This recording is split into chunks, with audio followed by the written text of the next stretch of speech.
శైలుని బయటికి తీసుకుని వెళ్తాడు కేశవ.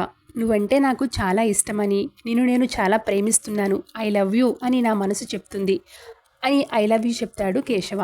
దాంతో శైలు గాల్లో తేలిపోతుంది. ఫస్ట్ టైం నాకు ఐ లవ్ యూ చెప్పాడు, ఇది నాకు స్పెషల్ రోజు అని శైలు అంటుంది. ఇన్ని రోజులు నువ్వు ప్రేమిస్తున్నావు కాబట్టి నేను కూడా ప్రేమించాల్సి వచ్చిందని అనుకున్నా, కానీ నువ్వంటే నాకు ఇష్టం, నీ పిచ్చి, నీ వాగుడు ఇవన్నీ నాకు ఇష్టం అని కేశవ చెప్పడంతో శైలు మరింత సంబరపడిపోతూ ఉంటుంది. ఇంకా చెప్పరా అని శైలు అంటుంది. నీతోనే ఉండాలని, నీతోనే మాట్లాడుతూ ఉండాలని అనిపిస్తుంది. నీ వాళ్ళు నా నుంచి నిన్ను దూరం చేసినప్పుడు ఈ ప్రేమ అర్థమైంది. నాకు ఇంతవరకు ప్రేమ స్పర్శ తెలియదు, ఇప్పుడే నా గుండెల్లో తీయటి స్వరం వినిపిస్తుంది అని కేశవ అంటాడు. ఇదంతా నిజమే కదా అని శైలు ఆనంద బాష్పాల్ని కార్చేస్తూ ఉంటుంది. ఇక నిన్ను నన్ను ఈ ప్రపంచంలో ఎవ్వరూ వేరు చేయరు అని కేశవ అంటే వెక్కి వెక్కి ఏడ్చేస్తూ ఉంటుంది శైలు. అలా ఏడవకే, చుట్టుపక్కన ఉన్న వాళ్ళందరూ కూడా మనల్ని చూస్తూ ఏమనుకుంటారు, నేను నిన్నేదో చేశాననుకుంటారు అని చటుక్కున శైలుకి కేశవ ముద్దు పెట్టేస్తాడు. ఆ ముద్దుతో శైలు వేరే లోకంలోకి వెళ్ళిపోతుంది.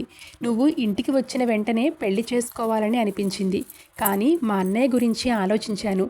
మా కోసం ఇన్నాళ్ళు ఇలా ఉండిపోయాడు, మమ్మల్ని వదిలేసి వస్తే పెళ్లి చేసుకుంటామని చాలామంది అన్నారు, కానీ మా కోసం ఉండిపోయాడు. ఇప్పుడు నేను కూడా పెళ్లి చేసుకుంటే మా అన్నయ్య గురించి రకరకాలుగా మాట్లాడతారు, అది నాకు నచ్చదు.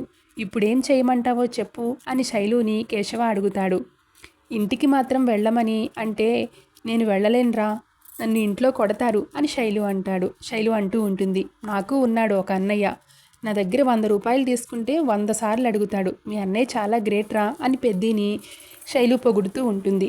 ఇప్పుడు ఏం చేద్దాంరా అని శైలు అడిగితే నిన్ను హాస్టల్లో జాయిన్ చేపిస్తా అని అంటూ ఉంటాడు కేశవ.